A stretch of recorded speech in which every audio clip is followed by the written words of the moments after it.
You wanted a mid-year top 5, so I am gonna hit you with that mid-year top 5.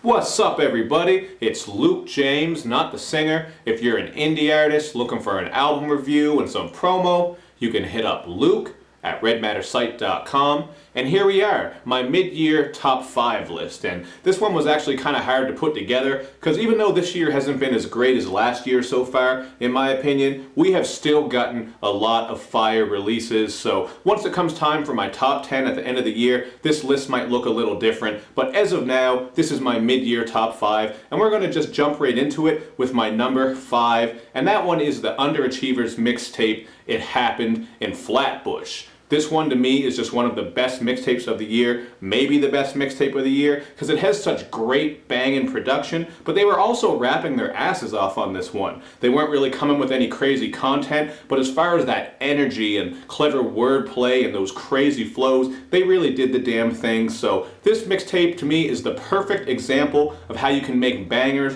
without having to sacrifice lyrical skill.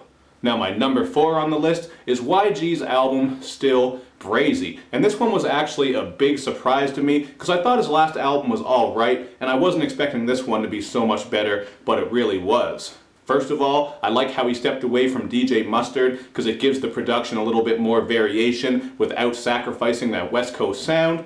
And YG stepped his lyrical game up on this one, if you ask me. He's getting political, and he's getting very personal as he touches on the paranoia that he's dealing with since he got shot and has found all this new fame and success. So this was a really nice surprise for me.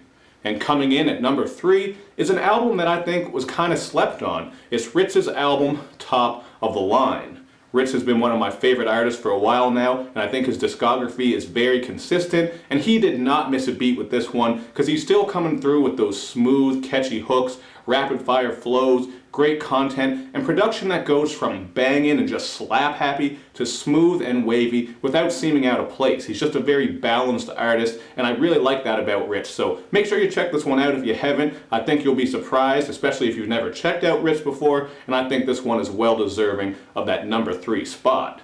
Now my number 2 spot goes to Elzhi's Lead Poison album, which in my opinion is arguably the best lyrical album to drop this year. The production is something a lot of people weren't too big on, but I thought the beats on this were pretty dope, and the lyricism does so much to hold this album together. You're getting a lot of great content from all these amazing concepts to different storytelling, so it's the type of album you can really put on your headphones and just vibe out with. It's not some shit for your car or to turn up to, but lyrically I think this one is a masterpiece, and Elzhi did his damn thing.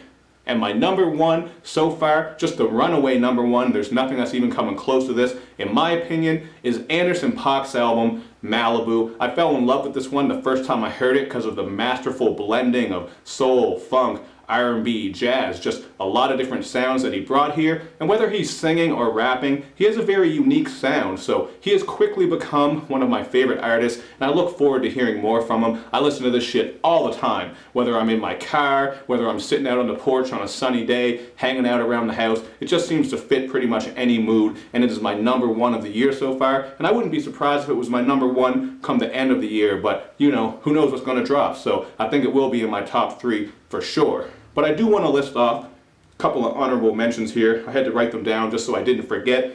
Royce da 5'9's Layers, thought that was a dope album. Jazz Cartier's Hotel Paranoia, Denzel Curry's Imperial, 3001, A Laced Odyssey, and of course that Eye Drops mixtape from Joey Perf. So those were some of the albums that didn't quite make my top 5, but I was throwing them around. I was taking some out of this list and putting some of those back in. But like I said, man, it's hard to squeeze everything in. So these are all the albums that I'm really paying attention to so far this year. I'm sure I missed something because I always do. So hit me up in the comments section with what your mid-year top 5 is. And if you think I'm overlooking something, you know, let me know in that same comment section. You also want to make sure you do all that good YouTube and social media stuff where you like my videos, you share them, you follow me on Twitter, you retweet the videos, and you especially subscribe to my channel, because once we hit 15K, we are going to do another FAQ and Q&A video. We're almost there, we're getting there, we just need to make a little push, so pass the channel along to all your friends, your family, your dogs, your cats, your parrots, your parakeets, your muskrats, whatever the hell you got, man. I will see you next time.